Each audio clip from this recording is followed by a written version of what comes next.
Hi, I am Krishnamamsi. Today we will discuss about some issues in the preparation. UPSC ప్రిపరేషన్లో కొన్ని issues ఉన్నాయి, అవి discuss చేస్తాను. అవి ఎందుకంటే ఎవరికి ఉపయోగపడతాయంటే ప్రిపరేషన్ ఇప్పుడే స్టార్ట్ చేయాలనుకున్నా లేదా ప్రిపరేషన్ స్టార్ట్ చేసి 2-3 మంత్స్ అయినా లేదంటే ప్రిపరేషన్ చేసిన తర్వాత నెగ్లెక్ట్ చేస్తున్నా వాళ్ళ కోసం ఈ వీడియో ఎస్పెషల్గా ఎవరైతే ప్రిపరేషన్ స్టార్ట్ చేసి అంటే ముందుకెళ్తున్న వాళ్ళ కోసం అది ఒకసారి రిమైండర్ చేస్తున్నా. అంతే సింపుల్గా చెప్పాలంటే ఇది ఒక వీడియో రిమైండర్ కోసం. వీడియో లాస్ట్ వరకు చూస్తే ఉపయోగపడుతుంది. దానికంటే ముందు ఒక లైక్ చేయండి, ఒక కామెంట్ పెట్టండి, నలుగురికి వెళ్తుంది, నలుగురికి కూడా ఉపయోగపడుతుంది ఈ ఛానల్. ఓకేనా? ఈ చిన్న హెల్ప్ చేయండి నాకు, నేను మీకు హెల్ప్ చేస్తుంటా. Okay, listen. ఫస్ట్ మనం ఎందుకు ఈ ప్రిపరేషన్ చేయకూడదు అనేది డిస్కస్ చేస్తాను. దానికంటే ముందు మనకి యూపీఎస్సీ సిఎస్సి అంటే union public service commission civil service ఎగ్జామ్లో మనకి ఈ లెవెల్ ఆఫ్ ఉంటాయి. ఇన్ని లెవెల్స్ ఉన్నాయో లేదో నాకు తెలియదు, అన్ని లెవెల్స్ మీకు తెలుసో లేదో నాకు తెలియదు. ఒకసారి లిజన్. ఇదంతా ఒక లెవెల్స్. ఒకటి రిజిస్ట్రేషన్ స్టేజు అంటే అప్లికేషన్ పెట్టుకునే స్టేజు, ఒకటి ఫిలిం స్టేజు, ఒకటి మెయిన్ స్టేజు, ఒకటేమో ఇంటర్వ్యూ స్టేజు, ఒకటేమో రిజల్ట్ అంటే మొత్తం లిస్ట్ వస్తుంది కదా ఆ లిస్ట్లో. ఓకే, ఇక్కడికి వచ్చేసరికి ఆల్మోస్ట్ 11 lakh మంది అప్లై చేస్తారు. Okay, registration. దీంట్లో ఒక ఆల్మోస్ట్ 5 to 6 lakhs మంది అపీర్ అవుతారు. దీంట్లో మళ్ళీ ఏం చేస్తారంటే దీంట్లో కూడా ఒక 14 మంది మళ్ళీ మెయిన్స్కి అప్లై అవుతారు, మెయిన్స్ రాస్తారు. 14,000. Okay, 14,000 remember. ఓకే, దీంట్లో మళ్ళీ 3,000 ఆల్మోస్ట్ 2 to 3,000 3,300 సంథింగ్ ఎంత ఉంటుంది ఆల్మోస్ట్ దీని మందికి ఇంటర్వ్యూ అవుతారు. దీంట్లో మనకు బయటకు వచ్చే అవుట్కమ్ ఎంతో తెలుసా?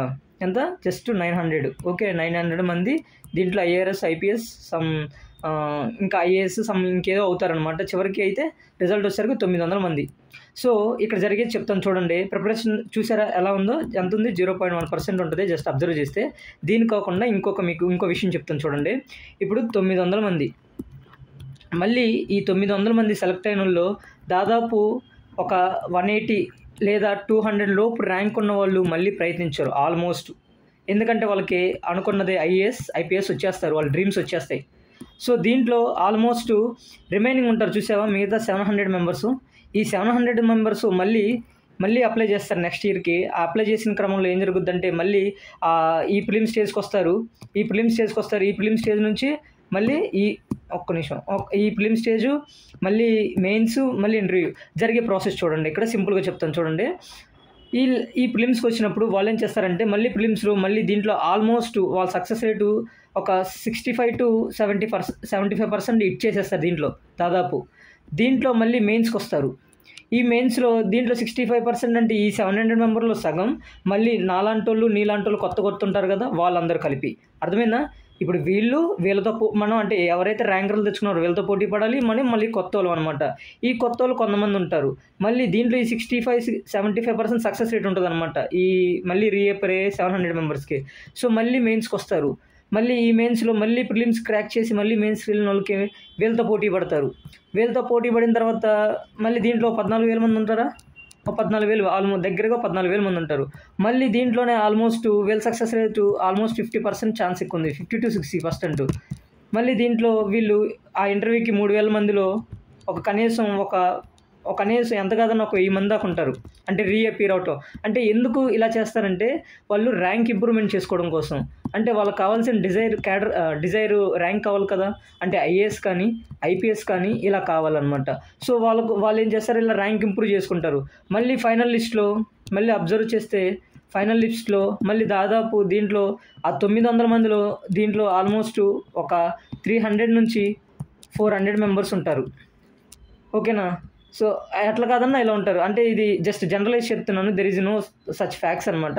అంటే వెరిఫైడ్ ఫ్యాక్ట్ ఏం కాదు, బట్ జనరల్గా అబ్జర్వ్ చేసిన కండిషన్ అనమాట. బట్ రియల్లీలో ఆల్మోస్ట్ 90% ఈ నెంబర్స్ అనేది లింక్ అవుతుంటాయి. సో మీరు అబ్జర్వ్ చేస్తే కాంపిటీషన్ ఎంత టఫ్గా ఉందో చూడండి. అలాంటిది మనం ఎక్కడో ఫిలిమ్స్ దగ్గరే ఆగిపోయి ఫిలిమ్స్ చదువుకొని ఈ మెయిన్స్ దగ్గరే ఏం చదవాలో తెలియకుండా ఈ రెండింటి దగ్గరే తిరుగుతూ ఉంటాం అనమాట. మనం జనరల్గా మన లాంటి వాళ్ళు ప్రిపరేషన్ చేసేవాళ్ళు ఈ రెండింటి దగ్గరే ఉంటారు. సో ఇదంతా మనసులో పెట్టుకొని ఇంత లూపులో మనం ఎంత కష్టపడాలంటే మనం ఒక ర్యాంకర్తో కష్టపడాలన్నమాట. ఒక